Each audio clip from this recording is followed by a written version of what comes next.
The Soul Chaperone, written by Jason M. Burns. Narrated by Jason M. Burns. Season 1, A Tough Nut to Crack. Episode 19, Planetarium, more like Sanitarium. Till death do we part. Those were the terms, though knowing what I know now, I surely would have made some modifications to our wedding vows. The wicked witch of the western juniper woods is endangering Anna's soul, and all I can think about is doing whatever I can to protect her eternal rest. My blood boils, and though I truly believe it's a sin to strike a woman, if Violet hurts my wife any more than the world already has, more than I have because of it, I will drive fate's fist right down her throat. Your fear has been replaced by anger, Violet teases. I guess I have chosen the right path to persuasion. Anna has nothing to do with any of this, I say, hoping to appeal to whatever empathy exists within Violet. She shrugs, completely apathetic to my plea. Neither do I, yet here we are. Collateral damage occurs all around us, actions, reactions, and counteractions. We are all connected, the living and the deceased. The good news is, you give me what I'm looking for, and I let your dearly departed remain only 1 degree of dead. Like you did with Mel, I say, seething at the thought of his suffering. You're sentimental, she says. It's cute, but also a sign of weakness. Nostalgia is the balm of the damned. My entire body tenses up, and I hear the cursed chair creak beneath the strain. I can't give you anything because I don't even know what you want. Violet's cat and mouse maneuvering turns no nonsense as her inner feline prepares to devour this rodent whole. My inheritance, which your squirrel friend took from me when he stole it from my father. My stomach sinks and my mouth takes on a metallic taste, like I'm sucking on a roll of nickels. Other than last night's booze binge and my lick of leftover peanut butter, I have very little sustenance in my body, but what outside allowances remain are set to be purged. This is about money? I ask as my nausea grows more intense. Violet runs her hand down her jumpsuit, and an apron appears out of thin air, covering her clothing. Darling, not all that we inherit is monetary.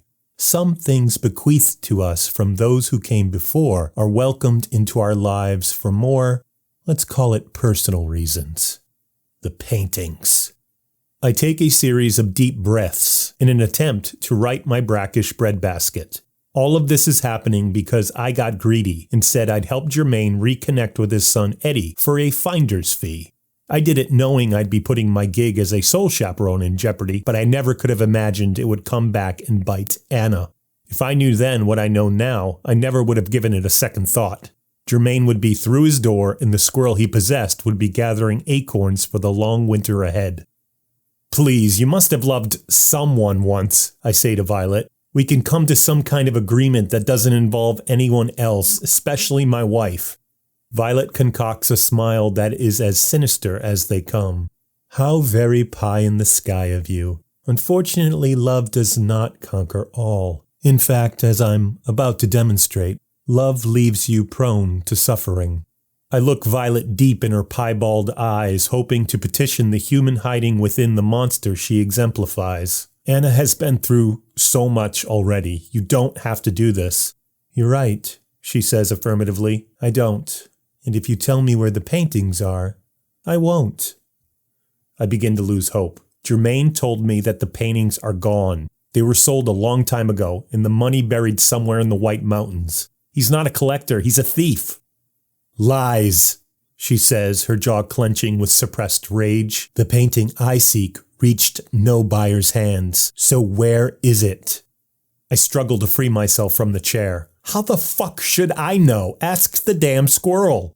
Without acknowledging my ignorance, Violet turns towards the table and kicks off her shoes. She presses her feet down into the floor and takes a deep breath. The air is sucked out of the room as she absorbs it into her lungs. When Violet exhales, the purplish hue above us turns black as the deepest reaches of the ocean. The only light in the room comes from the 2 floating candles, which appear down to the last finger breadth of a wick. I feel you, spirit, she begins, tossing her fountain pen into the circle of wax where it joins my wedding band. My eyes begin to fill with tears. Please don't do this, I plead. You are not far from us, and yet you are 1,000,000 miles away, she continues, delivering the familiar spiel that brought Mel to the mansion. We ask that you join us here on this plane. I'm begging you, I cry. Let my wife rest. Violet ignores me. We ask that you come to us at this time. We ask that you show yourself to the human world once again. The tears stream down my face. I'm telling you, I don't know where any paintings are. If I did, do you think I would be here? Why the fuck would I keep them hidden? When I call your name, you will appear before us, Spirit, she continues uninterrupted. My sadness turns to fury as each of my disruptions go overlooked. This name binds you to the living world more so than anything else. So when you hear it, you must answer the call. Don't you dare say her fucking name, I scream, my fingers clamped down firmly on the legs of the cursed chair.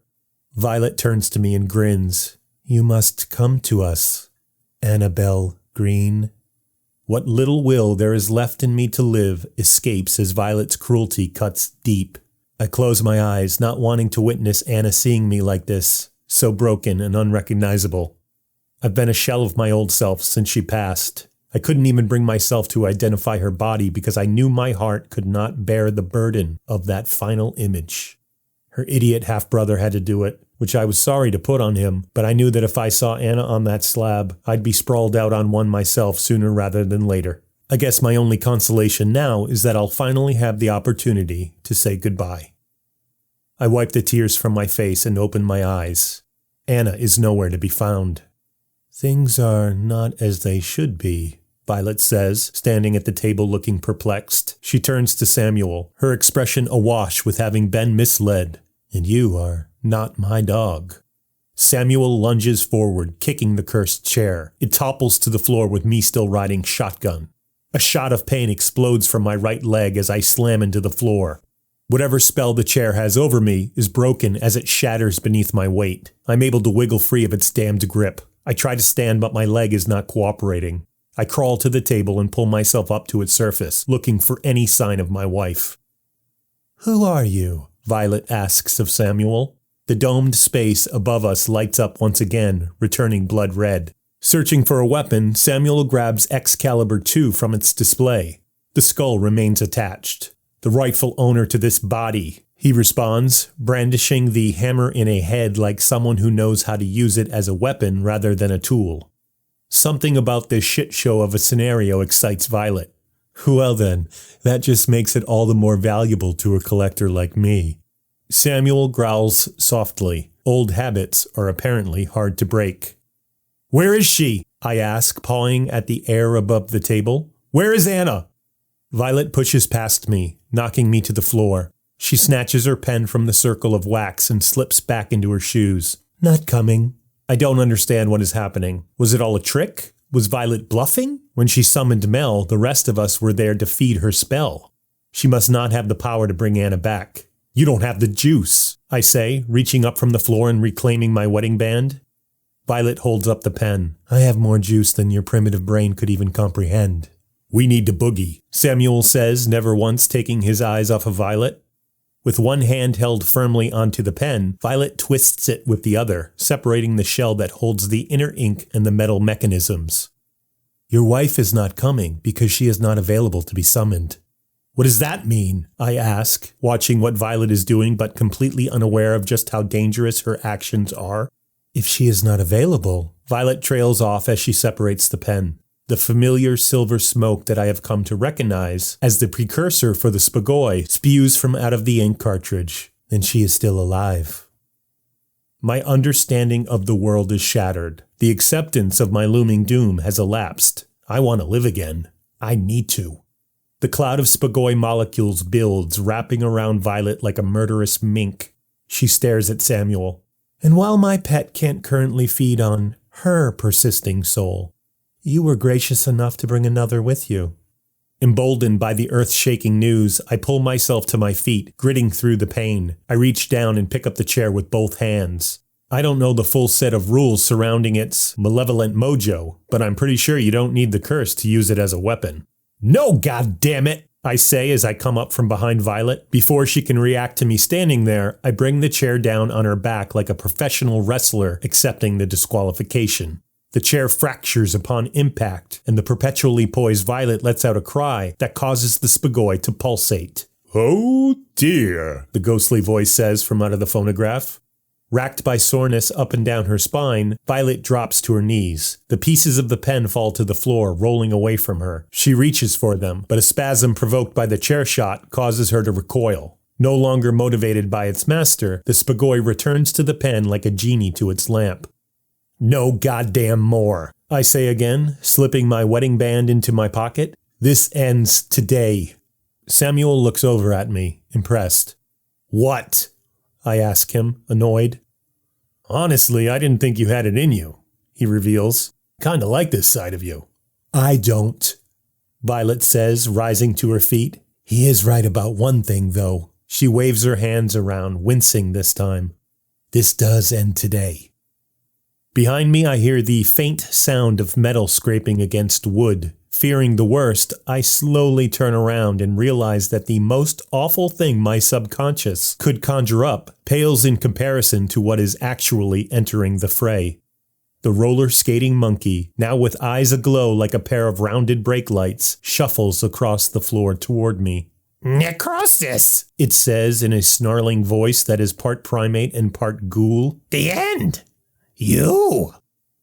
Just when I think I have seen all of the horrors that the world has created, someone goes and sends a roller skating, semi-articulate monkey to murder me where I stand.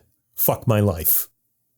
As it glides toward me, its hands outstretched in anticipation of choking the breath from my body, the phonograph's crank turns.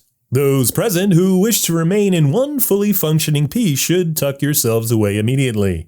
Samuel and I glance at each other as a muted rumbling can be heard in the distance. Neither of us wastes any time, flipping the Lincoln table on its side and aiming the surface in the direction of the unnatural thundering. The candles spin like tops when they hit the floor. One of them burns out immediately, but the second twirls onto a thick bearskin rug, igniting the preserved fur. Samuel and I take cover behind the table, just as the wall to the planetarium explodes inward.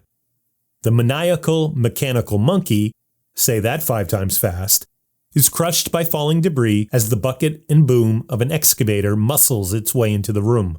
I peer upwards just in time to see the artificial sky flicker and dim. It is in this moment that I realize that there is an abnormal amount of smoke in the air, far too much for the still smoldering bearskin fire to fill the space.